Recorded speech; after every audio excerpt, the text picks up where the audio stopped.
There basically is no developed, intelligent nation that has given abortion such almost unrestricted freedom as we have. So when Joe Biden says that we are an outlier in our, quote, extremism by making people, have to go under the law to get an abortion, that's just not true. But I kind of understand where all of this is coming from, because just yesterday, when the Supreme Court handed down their decision basically telling New York that their restrictions on self-protection and the Second Amendment were wrong, Joe had another moment at which he had to tell everybody how wrong the court was, that somehow, even though he and all the members of the House and Senate and the Supreme Court, they're surrounded by people with guns to protect them, that you're not supposed to be able to protect yourself if you go out in public. And the Supreme Court basically said, yeah, you can't have second-class amendments, and that includes the Second Amendment. So I want you to see first Joe's comment, and then I'm going to point out something that we all saw. I am disappointed in the Supreme Court gun decision. There is one little bit of solace in the minority making up the majority opinion has laid out that it affects not every state. It affects only 40 states, a lot of states it affects. And the phrase that I found noticeable was, there's a difference between states that say may and say shall. If you have to say. Okay.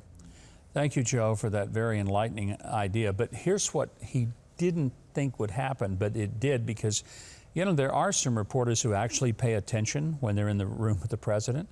And here's what they notice. I want you to take a look. This is the note card that his staff had given him. We're going to blow it up where you can see it. And it tells him, you enter the Roosevelt room and say hello to the participants. You take your seat. The press enters. You give brief comments, 2 minutes. Then you ask Liz Shuler, president of the AFL-CIO, a question. It is scripted down to when he walks in the room, when he sits down, he has to say hello. Here's the crazy part. He has to be told when to say hello. The whole thing, I thought it was a joke when I first saw it. I thought, oh, this is funny. This is from the Babylon Bee. They're making fun of how he has to be scripted down to telling him when to walk in and walk out. Then we realized, no, this was his actual notes.